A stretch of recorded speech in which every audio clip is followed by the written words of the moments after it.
Before I start, can everyone hear my voice okay? Yeah, yeah. If at any time my voice fades, or just wave at me and let me know. So many thanks. I'm by background a psychiatrist, but I've been teaching mindfulness for the past 15, 20 years. And but my interest has been in trauma and developing treatments in trauma for that time. So I'm just going to so what I thought today is I'd sort of do a very brief little PowerPoint on some aspects of trauma, and then we can just have a discussion and ask me any questions about the issue. Very happy to discuss it, and then we'll end with a short practice. So just excuse me, I just need to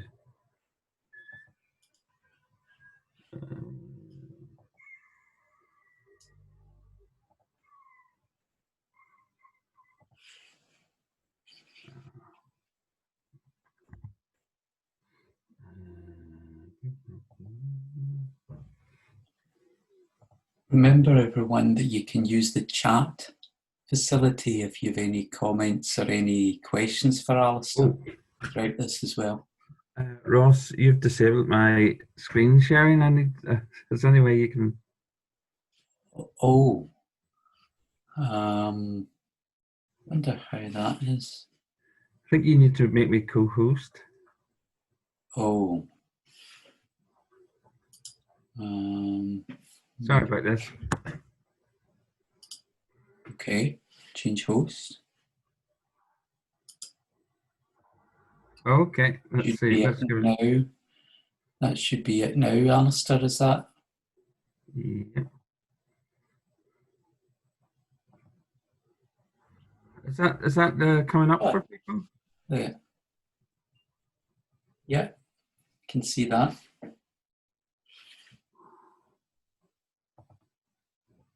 Yes, is that okay, Ross? Yeah. Yeah. Yeah. Yeah. So trauma, and it's always difficult. It's quite difficult to define what trauma is, and it can't. So there's kind of a generic kind of use of the word trauma, and people talk a lot about that must have been very traumatic. So there's kind of a gradation between the idea of trauma as it's used, and then there's kind of the more clinical use of the word trauma. Here's a definition by Bessel van der Kolk, which I think Bessel van der Kolk is a psychiatrist based in Boston, and he's kind of one of the big leading lights in the world of developing treatments around trauma. And this is a quote from it which I liked. Human beings are tender creatures, sometimes encounter experiences that shatter us, experiences that so violate our sense of safety, order, predictability, and right that we feel utterly overwhelmed, unable to integrate and simply go on as before. And we've come to call these situations trauma. None of us is immune to trauma. So there's a kind of idea that trauma can happen to all of us if we experience either an overwhelming event or several events. We start to suffer in a particular type of way, and that we call that trauma.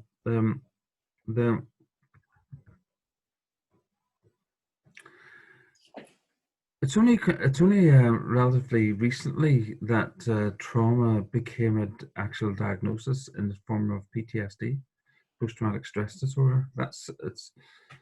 It came into the sort of psychiatric lexicon in about 1985, which sounds like that's ages ago, but in terms of psychiatry, that's like yesterday. It's kind of in terms of the history of it, and the reason why it it came in is quite interesting. What basically happened was the American system.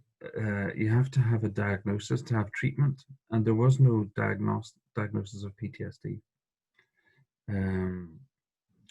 But there was the American veterans returning from Vietnam were putting pressure on the system and protesting and saying we need to have a diagnosis. There's something definitely wrong with us. And so that was part of the system. The other really interesting thing that happened at that time was sort of through the 1970s is there were a group of researchers, and largely in Boston, and one of them was Judith Thurman, who's a very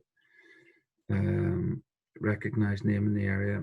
And she was doing research on a completely different group of people, which was women who had experienced sexual violence.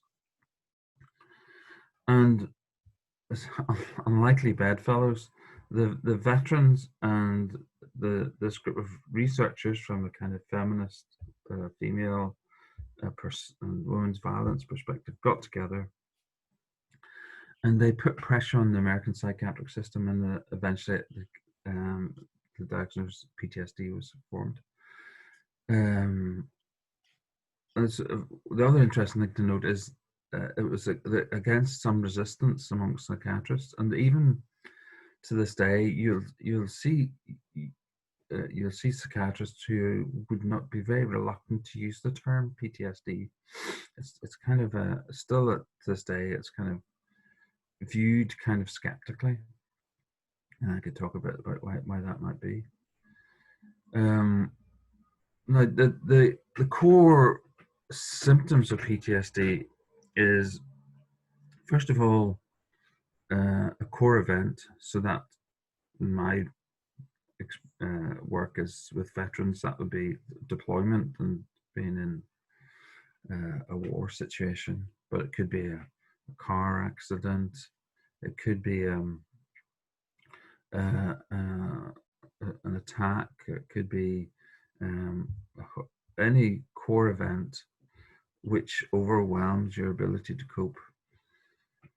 And that then core event then causes a particular difficulty in memory, in that you get memory of the event not in a kind of a strict memory sense, but in a term of, it seems to be happening in the present. It's a sort of series of what we call flashbacks,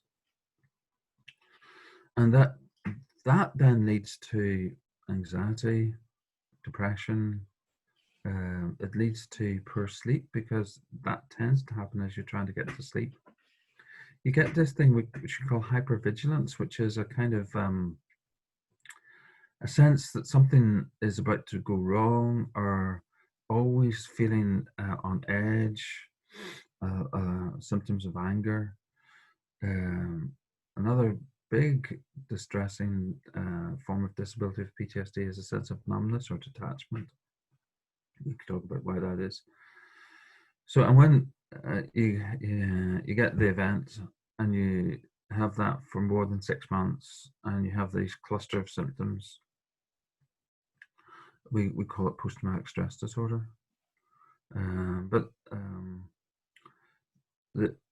It's important to think of it as a kind of spectrum. So you've got good going clinical PTSD at one spectrum that you might see. And then at the other end, you'll have people who might be experiencing recurrent depression because of trauma, but they wouldn't quite fulfill the criteria of PTSD. And you'd have people then who just have a traumatic event. And most of us have a traumatic event somewhere in our life. And sometimes that's called small t and big T, or type 1 or type 2. You might hear that term about that.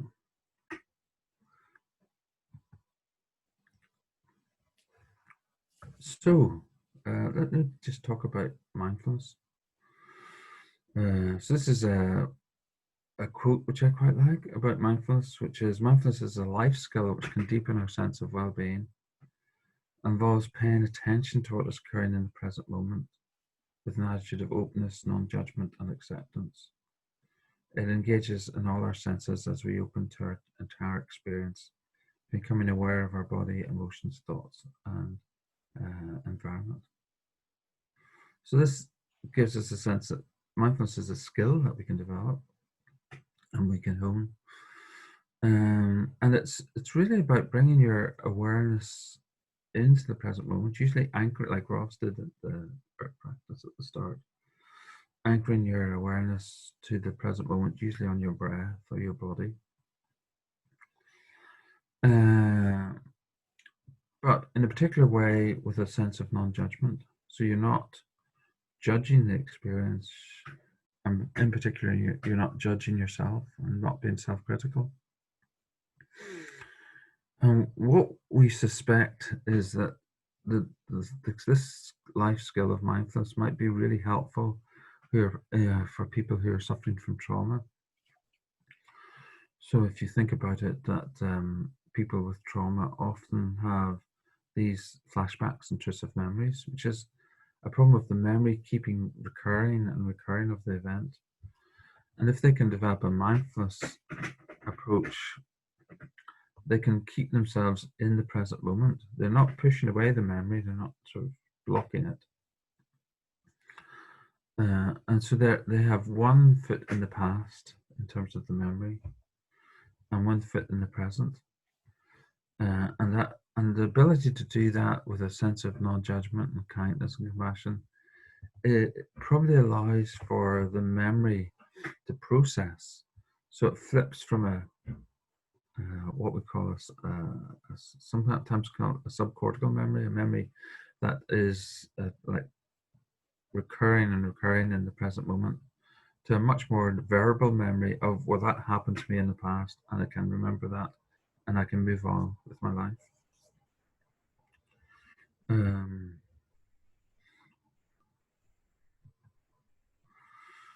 So the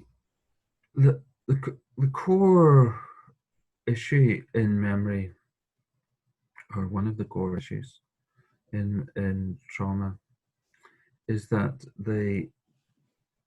in trauma the brain tends to get stuck. We've got a particular part of the brain called the amygdala, but it's much more than amygdala. Our brains are highly tuned to threat for good evolutionary reasons. If you think about our evolutionary history coming up through the savannas, hunter-gatherers, threat would have been very important to respond to. So we've got a very good threat system, and that's driven by a particular set of brain structures, the amygdala, and right down into the brainstem.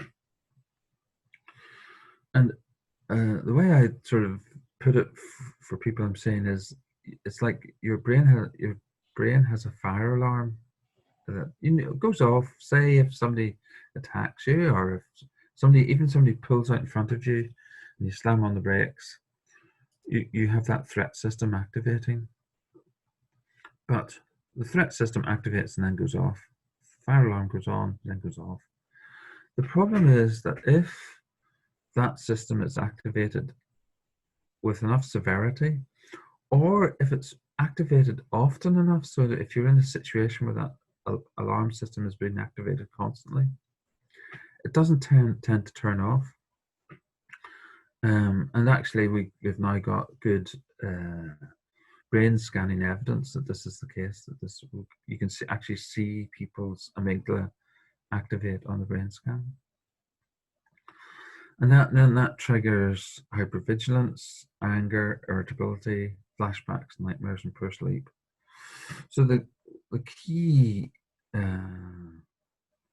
difficulty in trauma is this getting stuck in this alert mode.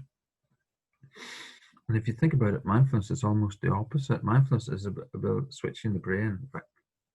Again, I've got good brain scanning evidence if you look at brain scans of people practicing mindfulness, an area of the brain called the prefrontal cortex activates, and that activation pattern of the prefrontal deactivates this threat system. And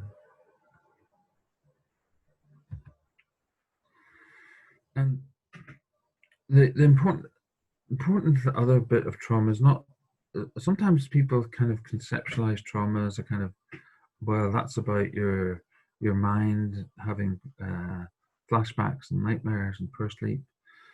But the trauma is a whole body issue. It's now very clear in the research that trauma activates in terms of flashbacks, anger, and irritability.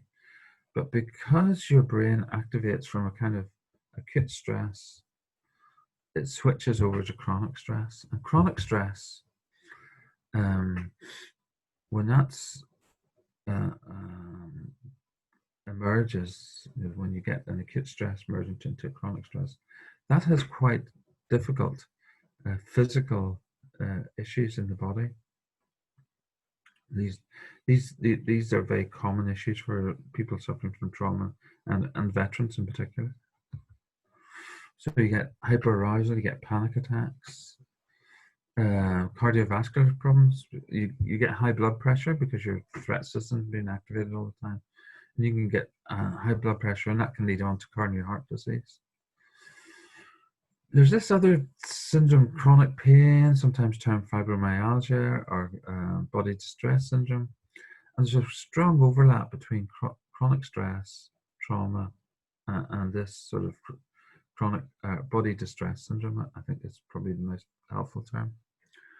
And that's probably due to activation of a particular brain pattern that generates a sense of pain or distress that's felt throughout the body.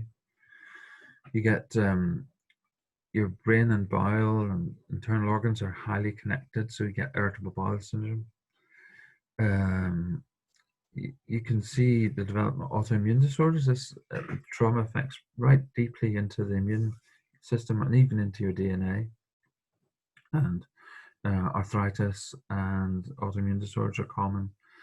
And also there's another link to chronic stress disturbs your cortisol metabolism, and the disturbance of cortisol metabolism is linked to a problem with insulin, which links to obesity.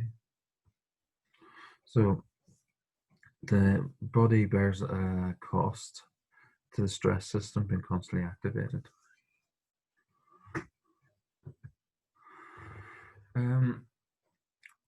So if you think about it, if you imagine an episode where, maybe going back to that episode, you've been driving along and somebody's pulled out in front of you,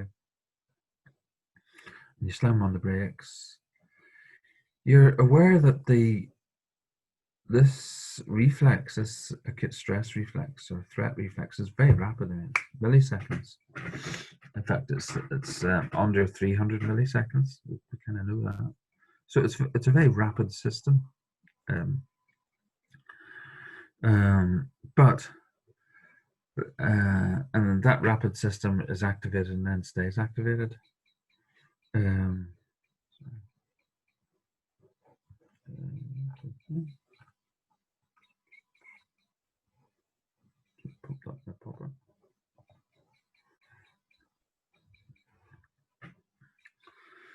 But that activating system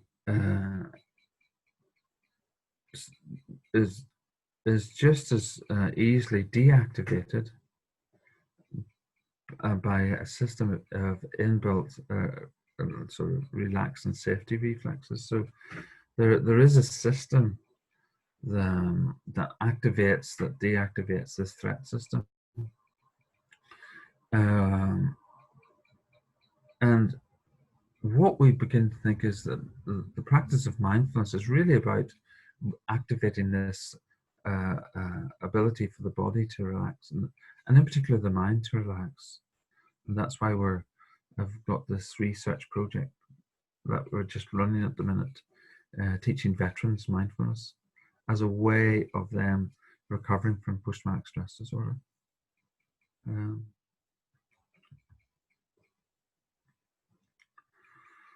So healing trauma is about meeting the body. So the the first practice you do in the 8-week course is the body scan, and that's kind of the foundation of mindfulness practice, and it's also probably the foundation of beginning to recover from trauma. Is actually starting to feel safe in your body. So the first thing that people notice with trauma is they don't feel safe in their body because their body is full of these trauma reflexes. Maybe I could pause at that moment. Sorry, just. You know, maybe am I happy to sort of have a discussion, take any questions on that, or lead on to a practice. Any thoughts or anything you'd like to clarify? If I may ask, Alistair, do people of some faith or strong faith suffer differently? Oh, that's a good question. Jim, did you there isn't much research on that. There isn't a lot of research on that. So certainly there are huge cultural influences. When we all have, independent of any culture or faith, we all have the same brains. So that's hardwired. That doesn't change. But certainly there was one interesting study that looked at Tibetan refugees, and these were Tibetan refugees coming over the border into India, who had been quite a few of them had been tortured by the Chinese, and had got real hardship, and they showed much lower levels of PTSD than you might imagine.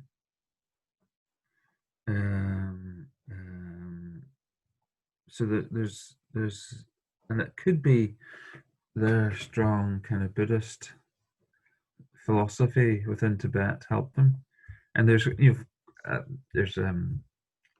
kind of famous example of this, of a particular Tibetan Lama, that's a Tibetan monk. He was caught by the Chinese as he crossed the border, and of course, and they said, right, we're really going to punish you, and we're going to put you into solitary confinement for a year. So he was put into solitary confinement for a year, and of course, as a Tibetan monk, that's exactly what he does. He goes on retreat, solitary for a year. So they, after a year, they hauled him out of his cell and said, right, we've tortured you enough. And he said to them, could I have another year? I almost reached enlightenment. So there are cultural differences, and there's been interesting studies, for instance, in Palestine, looking at the influence of faith within the Palestine community, who've obviously suffered a lot of trauma. But I'd say most of the studies emphasize that this is kind of widespread throughout humanity, that, if any of us suffer the trauma, we tend to react in this very similar way. And it's probably because the brain has a very similar pattern. That's a very good question. Thanks. Sure. Thanks. Alistair, what you were saying about feeling safe in your body, it made me, I don't know whether you know Gilbert's work on arousal and feelings of safety and security, and how they're linked into attachment. Because there's lots of things going through my head when you're talking there, in terms of people who are securely attached can get into a relaxed, safe state faster because they've had that experience that's kind of internalized through their childhood experience. So yeah, I'm kind of wondering if people who've not had that experience as children are probably more prone to PTSD in the first place, and they find it harder to get into that relaxed, secure state because it's not something that is automatic, that comes quickly. Yeah, that's yeah, Paul Gilbert's work. Yeah, yes. Yeah. I know Paul well. He's a good friend of mine. All right. I've read a lot of his stuff.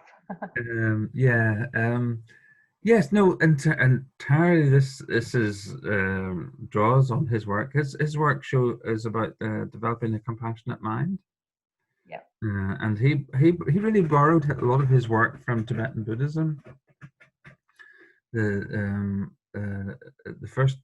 The book, if you want to read that, it's called Taming the Tiger, which is the kind of the where he borrowed a lot of his practices from. But the core idea is this idea that you've got these threat system, which is a strong system in the brain, and the affiliative system about caring and compassion, and they counterbalance each other. So it's exactly what I was saying. Yes. We've had a lot of conversations over the years on this. Yes, and there is one really quite interesting study that looked at a husband and wife who were in a car accident. So they were in a car accident. They were Canadian. They were in a foggy motorway pileup, and horrific pileup. Lots of fatalities. Terrible car accident. And the husband and wife they're both trapped in the car and couldn't escape. And there were cars on fire around them. And the wife completely froze, and she just froze and couldn't move. And the husband was able to kick through the windscreen and pull his wife out. And with the help of another guy, they lifted her and brought her up to the embankment. And they were both taken for treatment to a service in London, Ontario, which specializes in trauma and brain scanning. And when they agreed to have their brain scanned, and what they showed was that the husband's brain was very active and processing the trauma, and the wife's brain was completely shut down, and it was completely blank. But interesting, what emerged was that in their personal history, the wife had suffered from abuse as a child, and so her brain had learned to freeze from the history of abuse. That when the history of abuse meant that her brain had learned that process to freeze,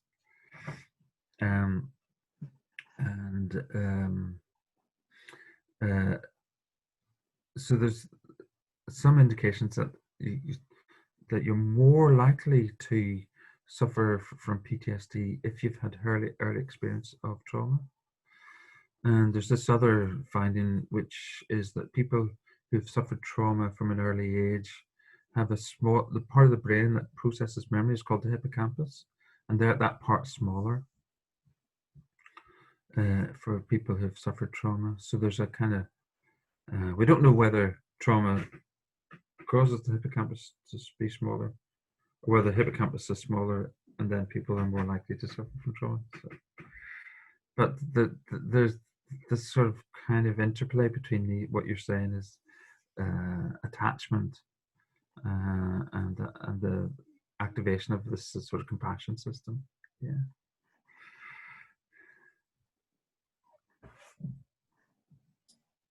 Alistair, I was wondering if you could say anything about how your work with the veterans has been going, what you've been finding, how they're responding to the mindfulness.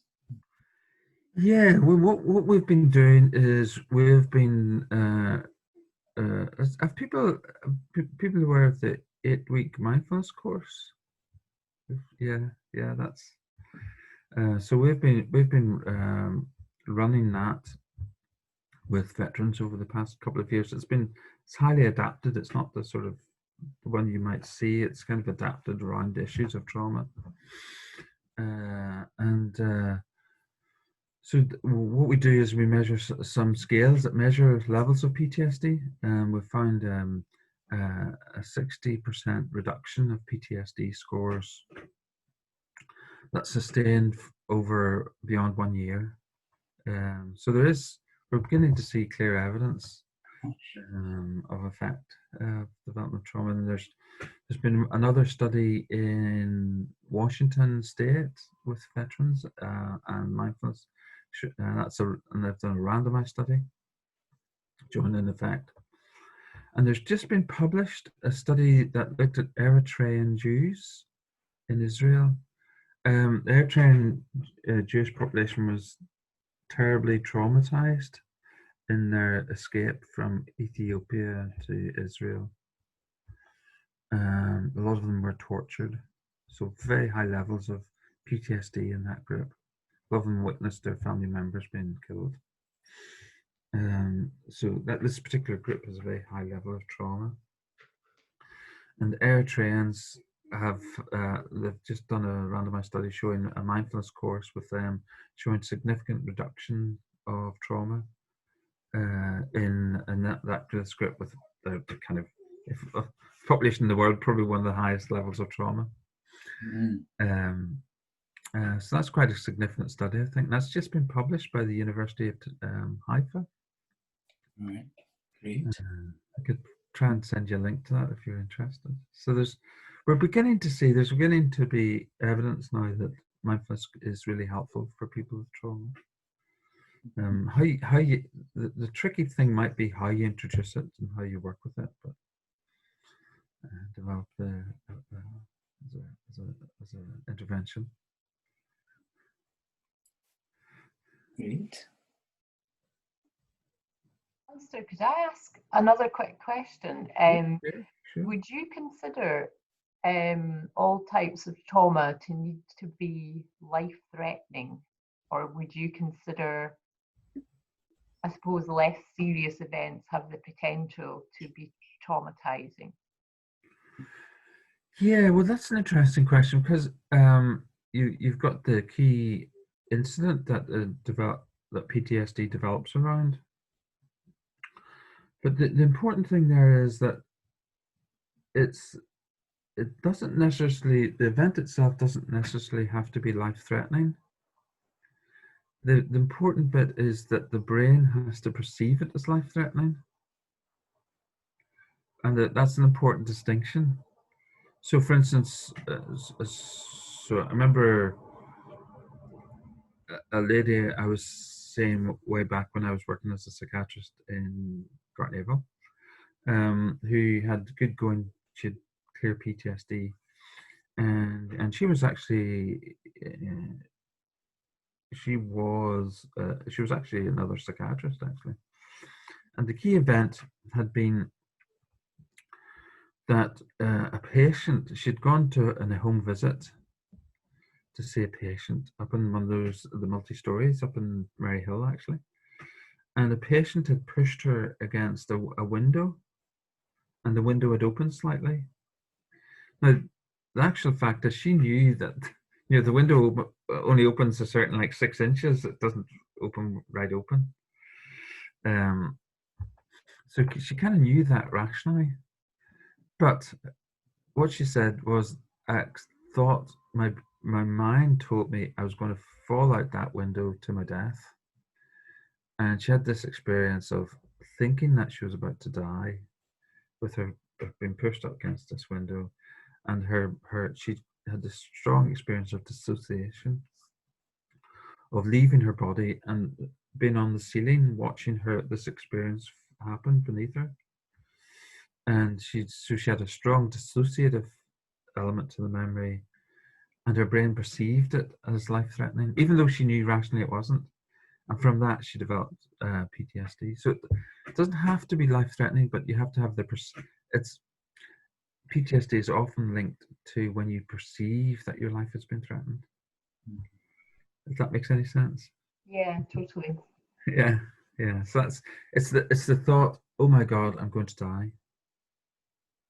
It seems to be particularly that thought. So a soldier in the battlefield, as somebody gets shot beside him, thinks, oh my God, I'm going to get killed here. That would be a very strong trauma-inducing memory. A car accident. And also the other, there are particular episodes that are very linked to developing PTSD. And it's anything where you feel your life has been threatened, or anything where you're restrained, held down, captive, you can't escape.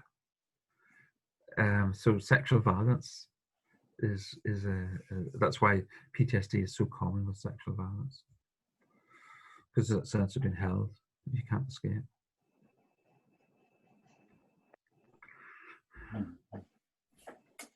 If I can ask another question, Yeah. I am not entirely clear where I actually read this, but there is trauma-based treatment, which is like a headgear, and it's been. I've only just read that in NHS it's being practiced or being trialed. It's at an early stage, where patients are actually being treated using this contraption, where I'm not sure what the signals are read or what, but they were thinking of applying that in series of situations where there's a high incidence of trauma, and Rwanda being talked about, where a lot of ladies faced trauma as a result of the genocides, 10 or more years ago. Yeah, I think that might be neurofeedback. Yes, something like that. Yeah, that's it's not very used a lot, but it is gaining and there's good evidence for it. The person that's done the most research is Basil van der Kolk, on neurofeedback. And this is the ability that it kind of, they take you through exercises and you actually watch your brain, this trauma reflex reduce. So it's kind of teaching you how to deactivate the trauma reflex, if you like, by sort of a feedback mechanism. I'm not sure anyone in Scotland's using it. I think some people in England, in London in particular, are using it around the Maudsley. And it's if you want to read about it, Basil van der Kolk is, in fact, if you want to read one book on trauma, it's that book that he wrote called The Body Keeps the Score. Okay. Is probably the book I'd recommend. It takes you through all the history of the past number of years, and in particular, it takes you through the kind of story of how psychiatrists and neuroscientists have begun to uncover and untease the enigma and puzzle of trauma and how it works. But it does so in a very kind of light touch. It's not like, doesn't read like a textbook. It reads more like a novel, I think. It's very, and it tells you about how he sort of starts. He tells you about how he started as a young psychiatrist just in Boston, and he had this clinic in Boston, and the psychiatric textbook at that time said sexual or something like incest was extremely rare, probably occurred in less than 1 in a million, and had no ill effects. That was actually written in a psychiatric textbook in the 1960s and 70s. And he just, I just remember the sentence, he started to wonder, how come then, if you look at the statistics, all the people are in my one clinic. So he set up the Boston Trauma Clinic, and that's been a kind of focus to do a lot of research and work and develop treatment and work around this issue of trauma, which is much more common than 1 in a million.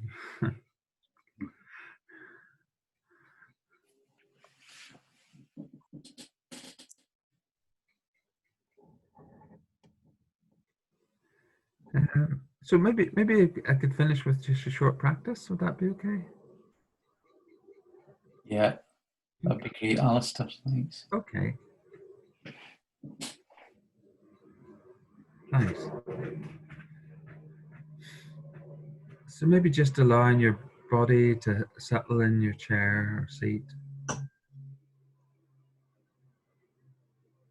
Keeping your eyes shut or open as you are comfortable with. And just beginning to bring your awareness to your body as it sits resting.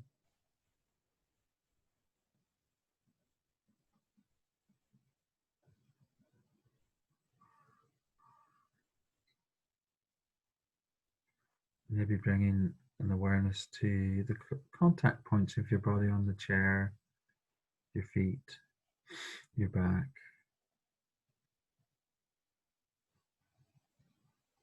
Gently scanning those contact points.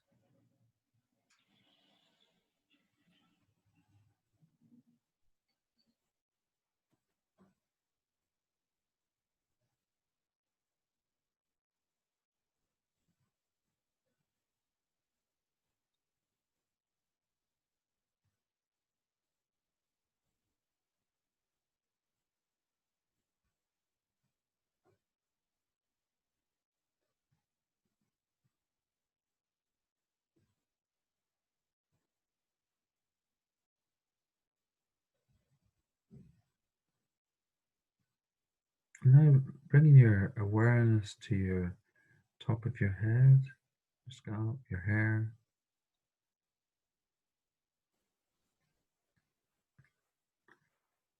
Awareness around your face, your tongue,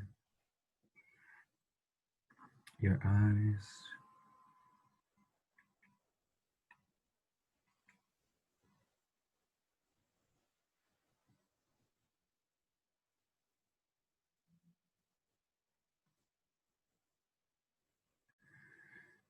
And as that shifts, maybe bringing your awareness to your head, your neck, your shoulders. Just noticing any tension or stress that's built up. If you're able to, just with an out breath, just relax. Feel that sense of your shoulders, your neck relaxing.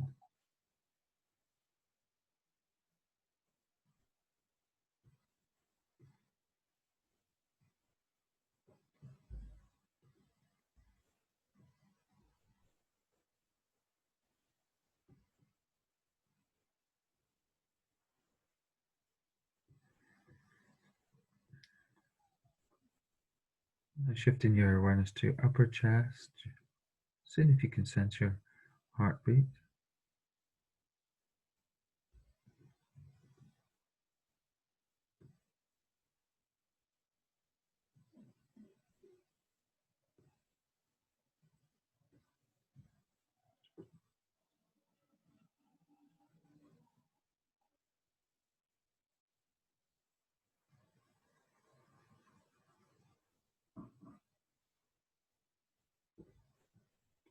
Bringing your awareness to your lower chest, lower back, your seat. Again, just if you notice any tension in your back area, especially your lower back, with each out breath, just relaxing, letting go. So you bring a quality of stillness to your experience.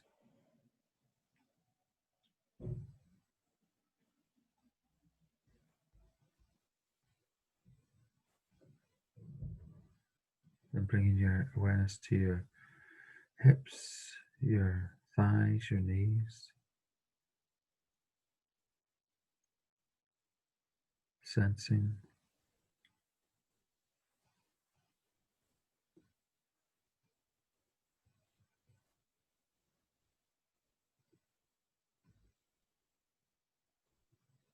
And shifting your awareness now to your lower legs and your ankles and your feet and your toes.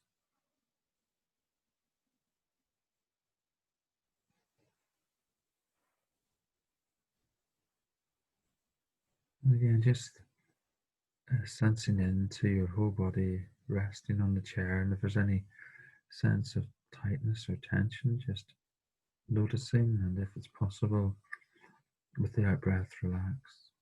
Just being present without any sense of judgment. Allowing your body awareness to tie you to the present moment. Just bring you into this present moment.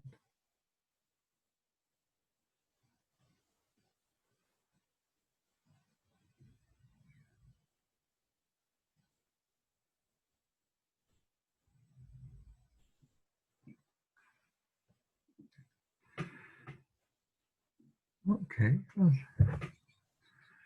you can open your eyes and wiggle your toes and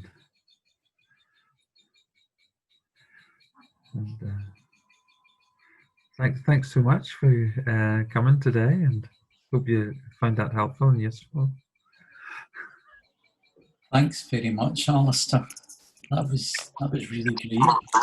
And if people have enjoyed this session and you're interested in more, Alistair and I are launching a 6-week program, probably around about the week beginning of the 17th of August, probably running in one evening a week, and I'll let you know about that in the coming weeks. So it'll be a 6-week program where Alistair will be sharing some of his insights, and we'll also be having a practice or a couple of practices each time. So I'll certainly let you know about that, and we'll be advertising it on social media, and we'll just be looking for a small donation for Mindfulness Scotland from people if people feel able to do that in return. Okay. Thanks so much. Okay. Thank you. Okay. Thanks. Thanks very much. Thank you. Thank you. Thanks. See you all Bye. soon. Thank you. Okay. Thanks. Bye-bye. Bye. Bye.